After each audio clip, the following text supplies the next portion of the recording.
Algebra. We are continuing through PO7.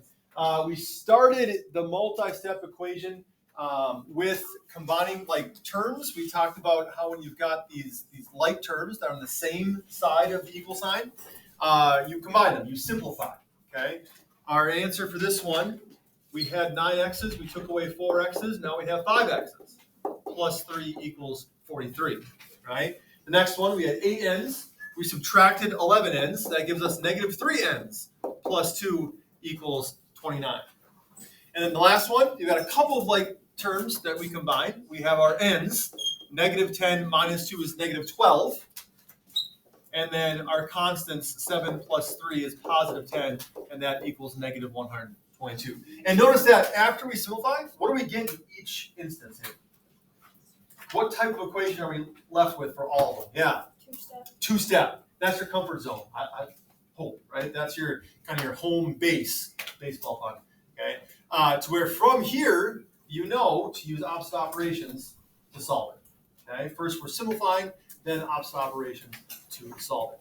We ended with the distributive property. I don't think we did the last one, but the gist of the distributive property is that you've got a coefficient on the outside of your parentheses.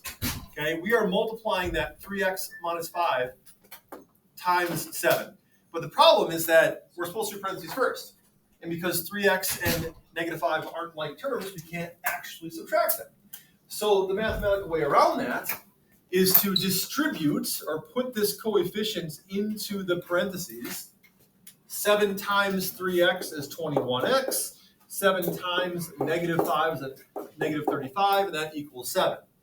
What type of equation are we left with? Two-step, right? What are we distributing in the next one? We talked about then some kind of quirks. Yeah. Not just the 2, the negative sign as well. Okay? So it's negative 2 times n, negative 2 times negative 6. What happens to the 7? We kind of ignore it, right? We just kind of drop it down. Okay? We do our distribution. Negative 2 times negative 6 is a positive 12. Now we have some like terms that we can combine, and we get negative 2n plus 19 equals 39. Two-step equation. Right? Then we did an extra one that I made a whoopsie-doo on. I don't remember what the equation was, but same basic thing. Okay? But you will run into times, situations like this, where there doesn't seem to be a number before our parentheses. So what does that mean we distribute in? There really is a number before the parentheses, even though it's not written. What is it? Landon. 1. Not 1. We're close. Is it like a missing? Well, there's a 1 before here, but what are we distributing into the parentheses then? Negative 1. Okay? This really says 3t minus 1 times 8 minus 2t equals 12. Okay? And it's that negative 1 that we're distributing into parentheses. Not the 3t, because the 3t is not being multiplied by the parentheses, right? It's separate from the parentheses because of that subtraction symbol, but the coefficient to those parentheses is a negative 1. And really all that does, again, the 3t just kind of drops down for now. It changes the sign of whatever we have inside of our parentheses. Negative 1 times 8 is a negative 8. Negative 1 times a negative 2t is a positive 2t. And that equals 12. Okay? And then what can we combine? What like terms do we have here? Yeah, Zoe. 3t and the 2t, that gives us 5t minus 8 equals 12. And here we have a two-step equation. Comfort zone. Add 8 to both sides. 5t equals 20. Divide both sides by 5 to get t by itself. And t is equal to 4. Okay? So every equation, kind of has its own characteristics to it. They're all look a little bit different, but that process, if you see parentheses, distribute. Like terms, combine. Two-step equation, opposite operations. And that's what we are working with here. Okay? Questions on what we covered yesterday? All right. So that was PO61. PO62 was variables on both sides, which is what we have coming up next. The goal for variables on both sides is to move all variables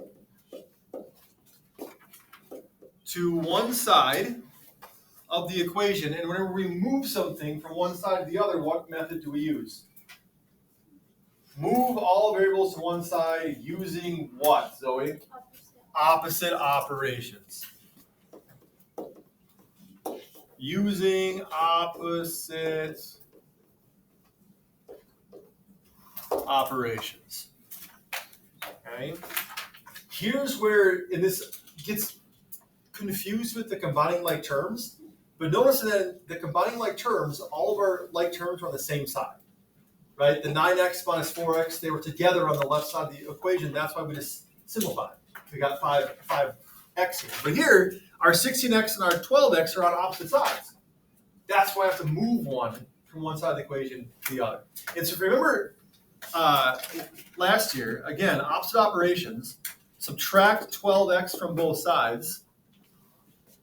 And the reason why we're not dividing by 12 here is because we want to move all x's over. We don't want to separate the 12 from the x. We're moving the whole bunch over. What do we get on the left side there? 16x minus 12x. 4x. And then minus 5. The 12x's here cancel out because you have 12x's. You take away 12x's. Now you have 0 x's on the right side. You move them all over to the left side. And so we're left with this constant of 23. Okay. Anyone remember the basketball analogy that I used last year to help explain this? Or like the score of a game. Okay. For you basketball players, if you're ahead, and this is separate, so I don't have to write this on your page, but if you're ahead 16 to 12 or 80 to 76 or 142 to 138, aren't all three of those scores really just the same as being ahead 4-0? I mean, really? You know? You're up by 4. Either way, no matter what the score is, if you're up by 4, you might as well just be ahead 4-0. Same thing with these x's here. You've got 16 x's on the left, 12 x's on the right. How many more x's are on the left? 4, right? 16 is 4 greater than 12. So it's having 16 x's on one side and 12 on the other is the same as having 4 x's on one side and none on the other. So if the opposite operations method kind of confuses you, another way to think about it is which side are there more x's and how many more are there? Okay, in this case, our left side has 4 more x's, so I put 4 in there and I'll leave the other side blank. Make sense? Okay. But now, what are we left with? What are we left with here? What type of equation is this? Anthony? Two-step. Move the 5 over, divide by the coefficient, right? Opposite operations. 4x equals 28. Divide both sides by 4, and x equals 7. Okay. So this next one here, negative 8n plus 8 equals 5n minus 18. I have negative 8n's on the left side, positive 5n's on the right side. Which side has more n's? This side with negative 8 or this side with positive 5? Positive 5. Positive 5. How many more?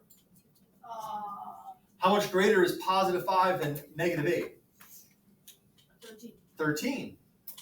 Right? For you that like to golf. If you're 8 under par and your opponent is 5 over par, right?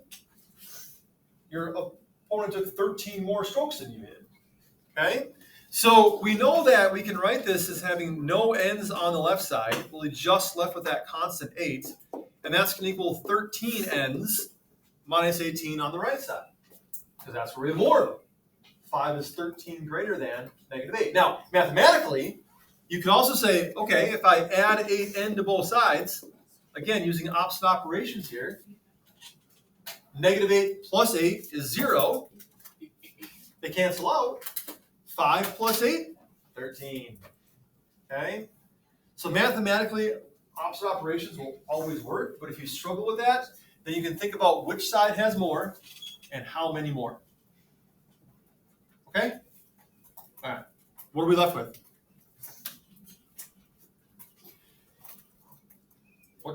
What type of equation? Hooray! A two-step. Okay? Add 18 to both sides. 26 equals 13n. If it's kind of tripping you out that the variable's on the right side, because that equal sign means the same as, you are able to rewrite this to be 13n minus 8 equals 18 if you, or sorry, got it backwards. 13n minus 18 equals 8. Right? Those two things say the same. Okay, so if it's awkward for you that your variable's on the right side, just rewrite it with it on the left side. Totally fine. But now we're going to divide both sides by 13 to get n by itself. And n equals 2. N equals 2. Questions on those two? Okay. I'll let people get caught up with notes if they need to here. We've gotten things down. Good. Okay. What's kind of tricky about the next one there? What might stand out to you as you look at 9y minus 12 is 9y plus 18? Nolan? The 9y's. What about They're them? The same on both sides, like a tie right? game. What's that? Like a tie game. Like a tie game. Exactly. Okay? And if it's a tie game, the score might as well be 0-0. So what happens is, if we use opposite operations and we say, all right, I want to move my 9y's over, I want to subtract 9y from both sides. As it turns out, those 9y's cancel out on both the left side and the right side. Right? And so then what you're left with is -12 equals 18. Does -12 equal 18? It does not. So what does that mean? -12 times 18. No, That it doesn't. it doesn't equal it. There's no value for y that can make this equation true. Which page? Pick a number, 1 through 10. 7. 7. If I multiply 9 by 7, I get 63, right? I subtract 12 from 63, and I get 51. On the right side, 9 times 7 is still 63, but this time I'm adding 18. Dominic, pick a number, 1 through 10.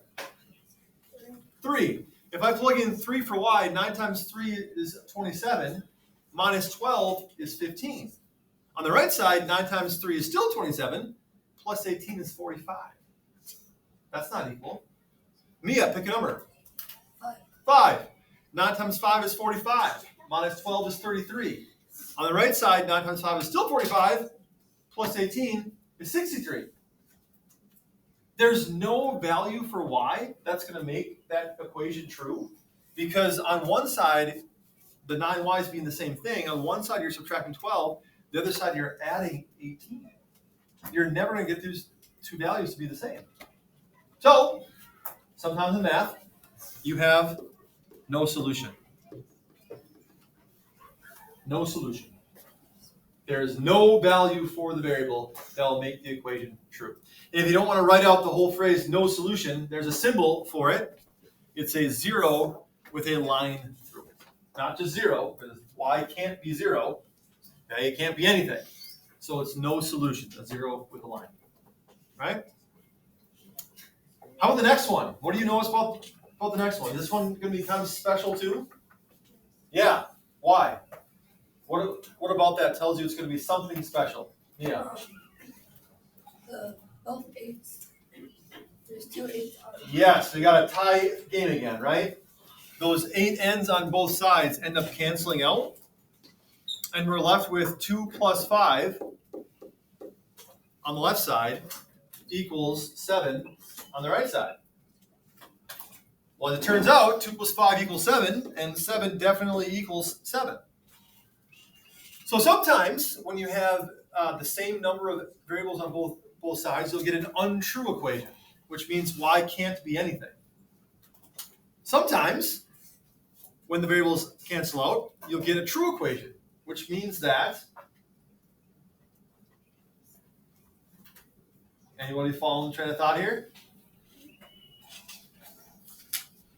If an untrue equation, the variable can't be anything, in a true equation, the variable can be anything, right? Which makes sense, because if you plug in a number for 8 and you add 7 on the left side, that's the same thing as plugging in the same number for 8 and adding 7 on the right side. You get the same answer every single time, whether it's 0 or 1 or 2 or 3 or 1,000. Okay? So this type of equation is all solutions.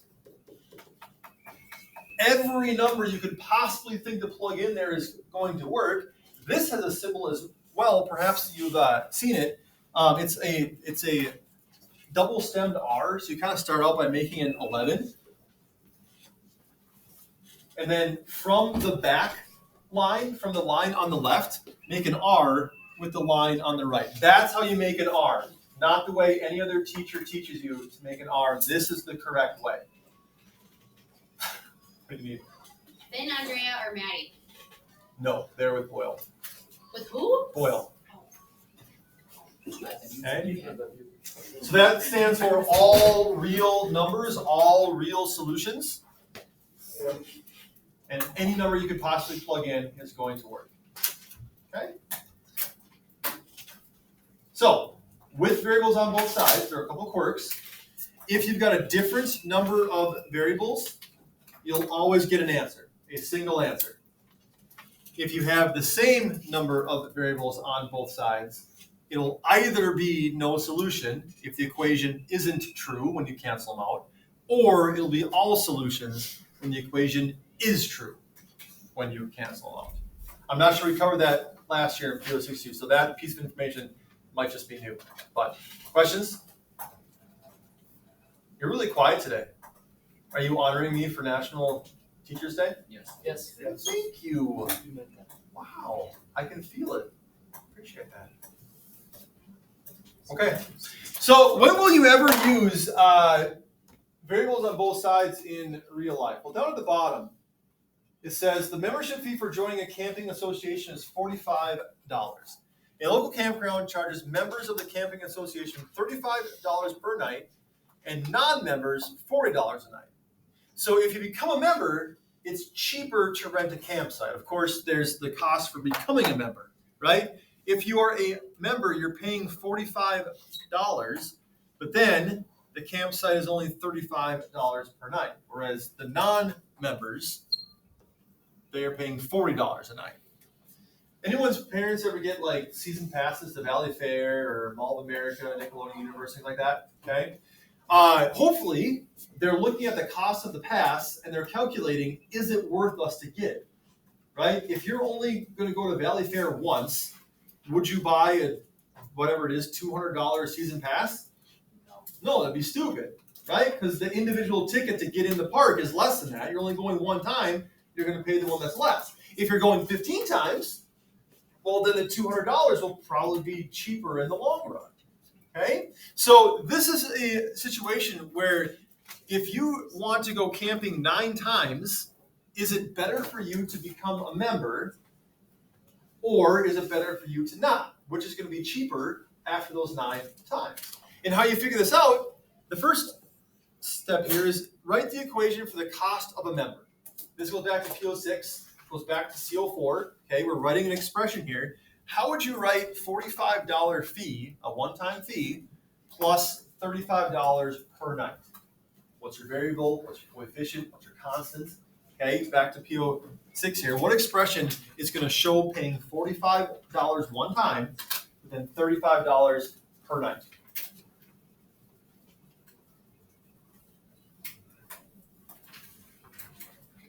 What's our variable? Josie. What can change?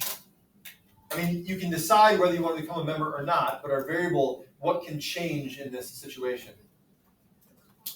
The cost will change based on how many nights you can, okay? So our variable is the night. You go 1 night, 2 nights, 3 nights, 4 nights, the cost will change based on that, but that's what you can test, right? Is that $35, is that a coefficient or is it a constant? If you're paying it per night that you stay, is that a coefficient or is it a constant? Yeah. Coefficient, okay? Remember, the constant is what doesn't change. If you become a member, you're paying this $45 fee whether you camp 1 time or 1,000 times, right? That is your starting cost. You're paying that regardless of how many times you camp. The $35, you only pay when you camp. And the more you camp, the more you pay, right? So the $35 here, this is the coefficient. So we have our constant of 45, our coefficient of 35, our variable is the night. What's the overall expression? Put it all together for me.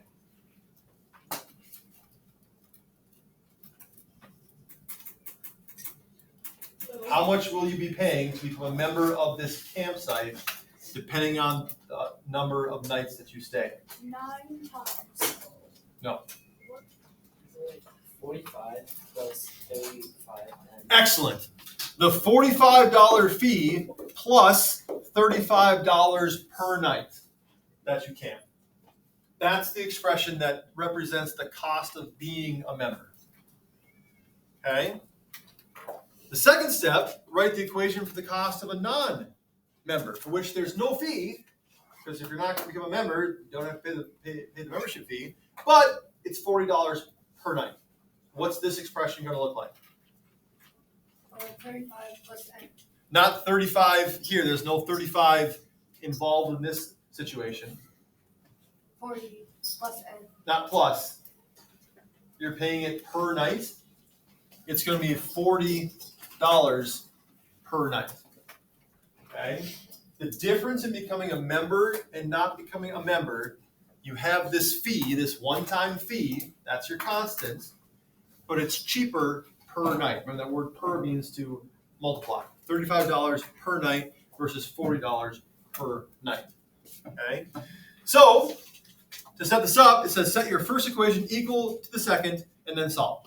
So a 2 variables on both sides example is when is the cost of becoming a member equal to the cost of not becoming a member? And that will help you decide whether or not you should buy this membership pass. Okay? So solving this, it's a variables on both sides. Our numbers are different, so we know we will get a solution here. What are we going to do first? What's our first step in solving this variables on both sides equation? Yeah. Would you subtract 35n? You would subtract 35n. Good. Use opposite operations to move your variables to one side. Cancels out here on the left, and you're left with 45 equals 5 times n. 40 minus 35 being 5. Now what? Let's get something I haven't heard from you today. Everyone who's answered a question, thank you for appreciating me and the class and carrying on the discussion. I'm not sure everyone in here appreciates me yet, though. So this is your opportunity to show me, by answering and participating, how much you appreciate. For the YouTube viewers, everyone's hand is in the air right now, showing their appreciation. I just don't know who to call on. So I'm going to take my time to pick Landon! Divide by 5. Divide by 5, right? To get n by itself, and it turns out that 9 is the value of the variable, which means if you go camping 9 times, it doesn't matter whether you become a member or not. The cost will be the same. So if you only plan on going camping 5 times, should you become a member? You should not. So it's a scam. Well, it's not a scam. It just depends on how many times you plan to go. If you only plan to go 5, you should not become a member. If you plan to go 12, you should. But 9 is kind of that breaking point. So it's not a scam unless they only say you can go 5 times a year. Then it would be a scam, right? But if you plan on going camping more, then you should become a member because it will end up costing you less in the long run. Okay? That's why people go to Sam's Club and Costco. You want 200 boxes of mac and cheese? Great, we'll give them to you for cheaper.